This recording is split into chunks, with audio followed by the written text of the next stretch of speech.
Hello, everyone. It is Jaime Jo Wright with Madlit Musings, and I'm excited today because I have with me Misty Beller from Bethany House Publishers. Yay! I'm so excited Yay! to be here, Jamie. I know I'm excited to have you. I always enjoy chatting with you, and we get to talk about your new release that's releasing here in June called Rocky Mountain Rendezvous. Yes. It reminds me a little bit of, we do this thing here where I live where they do a rendezvous down by the river every Yeah. year. Have you heard of those? Yeah, there are many like reenactments. There's a couple big ones that happen. But Yeah. yes, that sounds like exactly what my book is based on, Oh, the really? actual Okay. rendezvous So that happen tell me a little in bit about it. movies. I want to hear about this Rocky Mountain Rendezvous. Yeah. So okay, so I'll tell you about the book first, and then I'll Yeah. tell you about my how I got to the book. Yeah. So the storyline is four sisters come west with the supply wagon train that would deliver supplies for the Trapper Mountain Man Rendezvous. And what the rendezvous is, one time a year during the summer, during the month of July, all of the trappers, the mountain men, the Native American tribes in the area would gather in a big valley, usually along the Green River, somewhere in Wyoming, or what would later be Wyoming. And that would be their one time to trade their furs for supplies. So they would stock up on supplies for the entire year. Wow. And then once they used up those supplies, they would just eat the meat that they brought in from the furs. But anyway, so when the sisters got there, well, first of all, they were sent west because their father, kind of his deathbed request was, I need you to take this bead necklace, this blue bead necklace, to this Indian woman, Peak Blackfoot, and give it back to her. It's hers. She gave it to me as a gift, but it means so much to her family. I need it to get back to her. And he didn't really put a lot of forethought into asking that.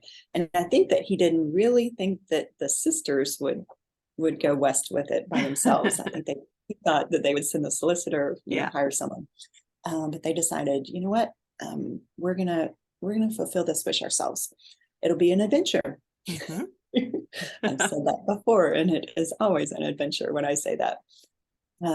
So they arrive at the rendezvous. It takes about 2 to 3 months to get there from St. Okay. Louis. And when they get there, they look down into this valley, and there are miles and miles of men, only men. There were a few Native American women, but no white women at all Wow. in the area at that time. So they immediately realize they're a little over their head. And You think? yeah, um, and our hero meets them right away, of course, and helps save the pet coyote that they caught along the way. Oh, I love Um, and coyotes. I know, especially little baby ones I that know, they're so aren't cute. dangerous Okay, I'll yet. let you talk.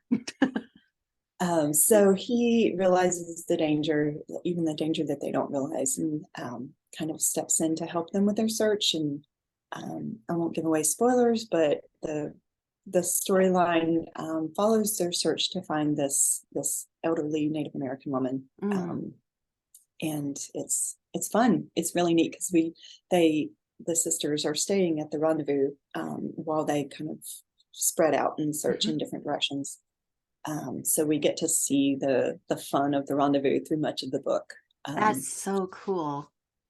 It really is. I didn't realize when I read the title, I thought rendezvous was just kind of a creative word that was used to, bring about a gathering. I didn't realize it was literally an actual rendezvous.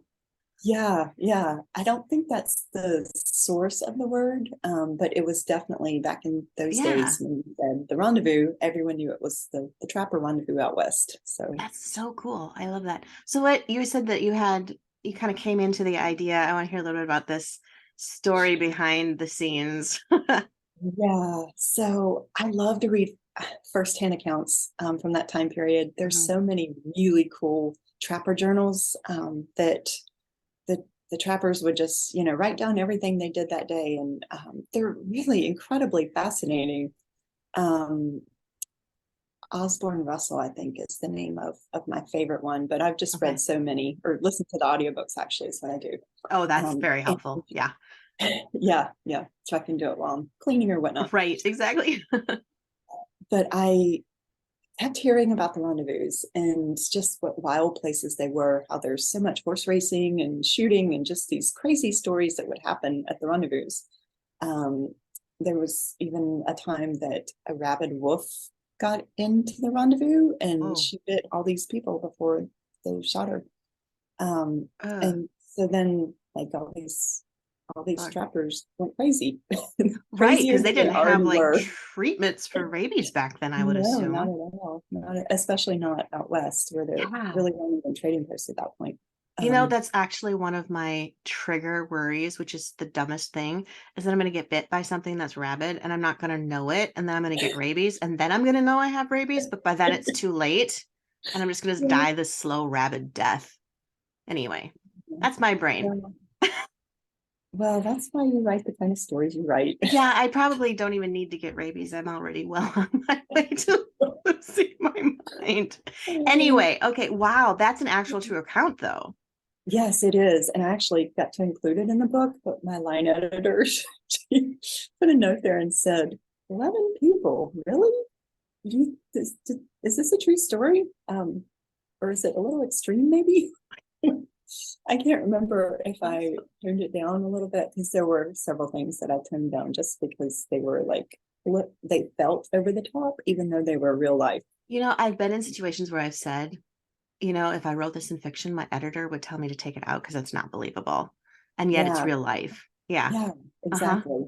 Yep. So I might have Crazy. brought that number down or maybe not talked about some of the deaths. Anyway, but so as I was hearing these stories about the rendezvous, I started thinking, this is crazy. Imagine if a woman comes from the East and doesn't really know what she's getting into and shows up maybe with a chaperone or father, doctor, or whatever. Yeah. And then just comes on this and is left to try to figure out what to do, like Mm-hmm. how to find a safe place amongst all this craziness. And there was a lot of like that would be the time that the mountain men would get whiskey.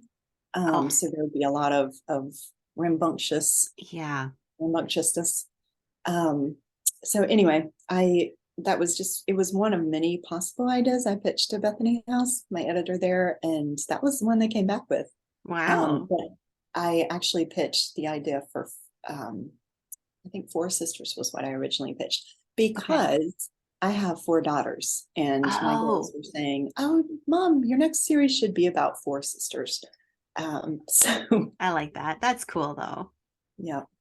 That's So this awesome. story is Juniper. She's the second in line, Okay. and she is kind of modeled very loosely after my second born, Haven. Okay. Um, Mm-hmm. I thought that I would, very closely match their physical and personality characteristics. But Yeah.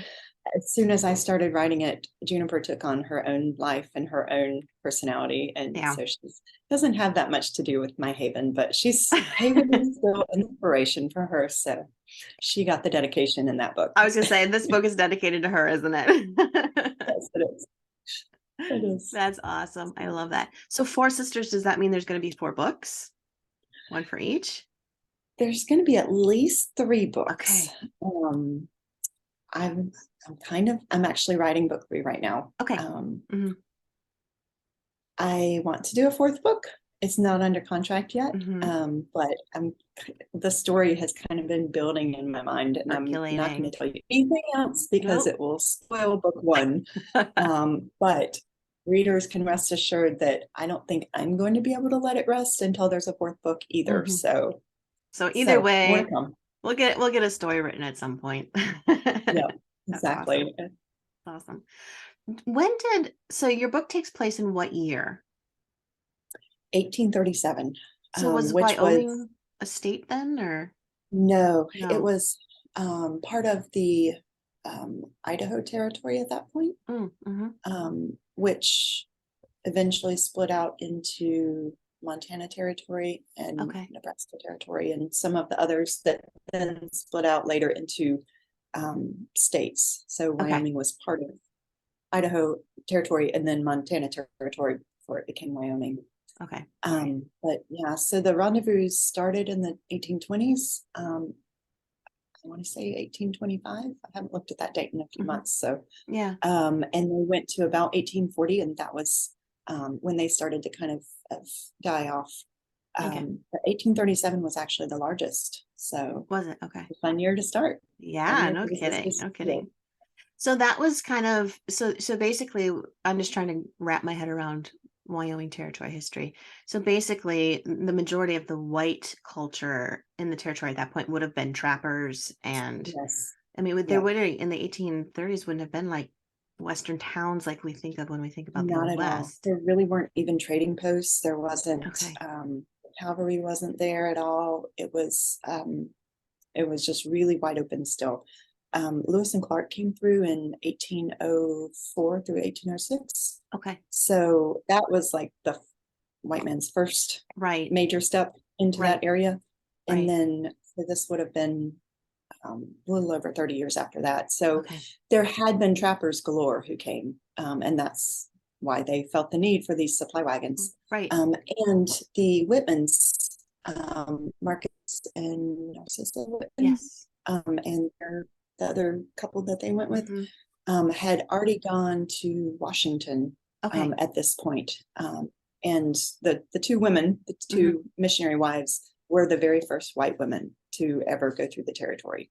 Okay. And I think they went through 1835, if I remember correctly, but it was a year or two before Okay. this story takes place. Okay. Yeah.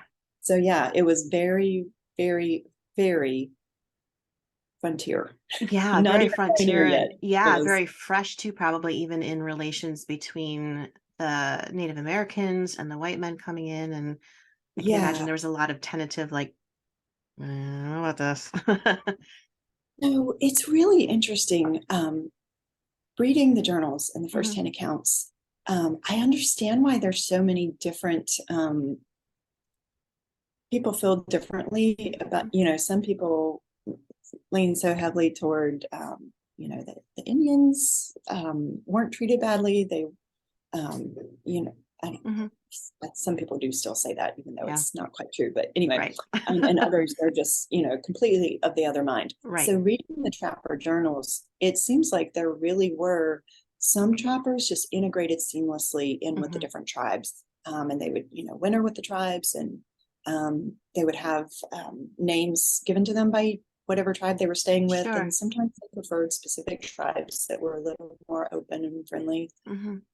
And some trappers, just the minute they saw a Native American, they shot, or, they hid, Oh, or they ran, or they, whatever. right. And it's crazy to me. Yeah. But really, there's just two different mindsets. And I guess we Yeah. kind of still have that today. We have the people who believe we were all created by God, and Mhm. God loves us. God just has a really Right. creative way of creating the world. We're creating the world. Yeah, Um, exactly. Yeah. yeah. And I suppose it's, And you had, and then go ahead. I was just going to say, and then there's the other group that are, the only ones that are right are Right. their own rights. So Yeah. Well, and yeah. yeah, I was thinking too with the trappers going in. I suppose I don't want to say it's like any relationship, but you know, the element of respect Yeah. is a huge defining factor. And my kids have been at times like, okay, so trying to wrap their heads around that dynamic of did the white man do something wrong coming in, or Right. are the Right. indigenous people overreacting like some people say they Yes, are? And exactly. I said to the Exactly. kids, well, look at it this way. If somebody, and this is very simplified because I'm dealing with little children, but I'm like, if somebody comes up our driveway, they introduce themselves, they're very respectful of our house, our property, where we live. They don't try and move their entire family into our backyard.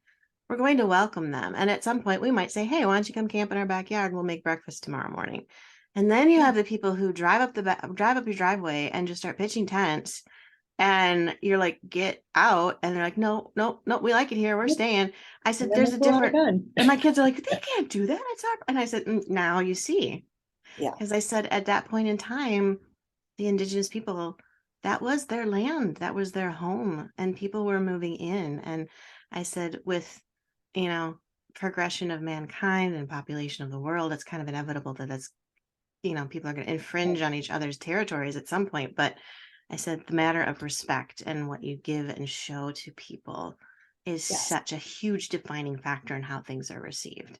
Yes. Absolutely. And it was done both ways. Yeah. Both kinds of approaches were definitely there, Right. Right. present.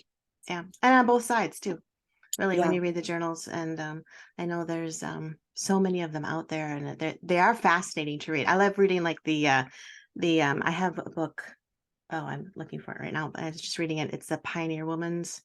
She went on Oh a yeah. wagon train, and Yes. it's all her letters of just day-to-day life. I got the pot out today, and today we cooked stew. My husband shot an antelope, and you have Yes. kind of boring entries like that, and the next day you have like all of a sudden there's a rabid wolf, like you said. And you're like, what? Yes. You just never know what's going to happen that day. No, no, you don't. So now all of your books have kind of an element of faith spread through them, not necessarily a specific theme, but you do weave in faith, correct? Yes. Yes. There's a spiritual arc in every book. But I used to try to plan it ahead of time. Like, get to know my characters and get to know where they are in their spiritual journey and where Hmm. they'll be by the end. And I do still try that every book, but um, probably 2/3 of the time, I just really have no idea until I get kind of Yeah, halfway through the book, or even 3/4 of the way through the book. yeah, And then suddenly the character starts making it clear where they are at that point in their yeah, spiritual journey. And then I have to backtrack and right. figure out where they were at the beginning of the story. Yeah, yeah, So yeah, faith is such a vital part of my everyday life. hmm, I just want it to kind of be reflected that way. yeah, My characters, there's no sermons or um, any of that yeah. stuff that You're make not going to make I us sit through church. no, no. Oh, Um, that's cool. yeah, it's really neat because we're always either moving forward or moving Yeah, backward. And, yeah.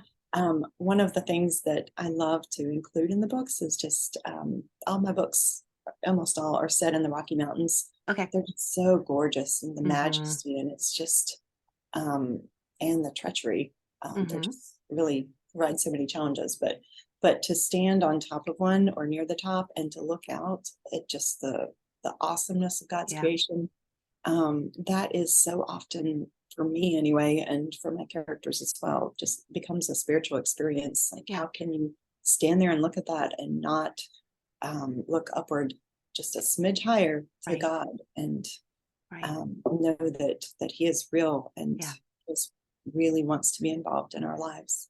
yeah. So, No, I agree with that. The mountains, I try and get out west pretty much once a year, and you get to the Rockies, and it's a very humbling experience it because is. you feel somewhat powerful as a human, whether you realize it or not. Like you kind of go through your day sort of feeling like you have an element of power and control. And then you get to the Rockies, and like you said, the higher up you go, the smaller you become. You're Yes. like, wow, I'm Yes. not so powerful after all. There's a movie that really, really made this hit home with me. And I don't know if I'm supposed to talk about Yeah, that's fine. pop pop culture. You can talk about Um, pop culture. so I'm pretty sure the name of it is Six Below. But it's Okay. where a guy is kind of stranded on the mountains, and at the towards the end of the movie, he finally gets to a point where the chopper can come in and save him. Hmm. But he's laying on the top of this mountain in the snow, and the camera pans out, and it just keeps panning out. And so he becomes this tiny little speck, and you see mountain and snow-covered mountain and snow-covered mountain Mm, and snow-covered mountain for probably thousands of miles. I don't know. wow. It's crazy Yeah. far, Yeah. just as far as you could possibly see. And it really brings into focus, like you lose sight of him, you can't even see him anymore, and you can still just see mountain after mountain after mountain. Yeah. And it's like, wow, we are Right. nothing in the midst of all of this. But it Uh-huh. just, oh my goodness, it just really Yeah. gets in your soul. Yeah. It totally does. In fact, along those lines, although not quite the same thing because it's not mountains, but it's space. I was watching a movie the other night. It's the first time I've seen it, but it had um Sandra Bullock in it, and George Clooney, and I can't remember the name of it. But anyway, essentially they get stranded in space in their spacesuits, and that's pretty much all they Oh, have, right? uh-huh. But really the concept is that like you are small and you can't leave this little cocoon that you're in, or you'll die. And then they'll pan out and do these amazing videography of Earth and the stars and just the vastness of space. And I Yeah. literally looked at my husband and I said, how can there be a place so vast that I feel claustrophobic? You know, Yes. like claustrophobia is usually tight spaces. And I'm Yeah. almost like, I'm feeling that panic just watching this movie, Yeah. like, oh my gosh. And It's so just the pretty and amazingness insignificant. of creation. And yet God sees us Yeah, among all this vast amazingness of just more than we can even comprehend. He I sees know. us and cares not just that we live and breathe, but Yeah, cares which decision we make about exactly. Exactly. what And is not important just us to as a whole race, but Mhm. us as an individual, each and every one of us individually Yes, on a different level. So it's amazing. He's yeah. amazing. Well, this is quite the conversation from Rocky Mountain Rendezvous, the title. But if readers want to check it out, it sounds like a really good book. And I've read Misty's books before and they are really good. So if you enjoy historical romance and adventure and kind of that Rocky Mountain jive going Yes. on there. And I like the early American history too. I like that it's not, 1895 or something, but it's Yeah. in the earlier time period. It's kind of neat. So how do readers find out more about your book and find out more about Misty Beller? So the book is available anywhere you can get books. Mhm. But the way to find all the insider info would be my website, mistymbeller.com. And I'm actually giving away a free ebook when you sign up Ooh, for my newsletter. So um, motivation. yeah, that book is Honors Mountain Promise. So you get an extra dose of Rocky Mountain adventure, That's awesome. um, and then just all the latest news and updates on my stories. Cool. Awesome. Well, that sounds great. Thank you so much. This is so much fun. And this is the first book of 3 that are to come. Yes. And so people are going to want to get a hold of this one because I'm guessing they're each going to build on each other as we go. So Yeah, there'll be standalone stories, but you definitely, it'll definitely help to have read the previous books. cool. Awesome. Well, Missy, thank you so much for being with us today. I really appreciate your time. And this was so much fun. Thank you. Yes, it was. I loved it. Loved it.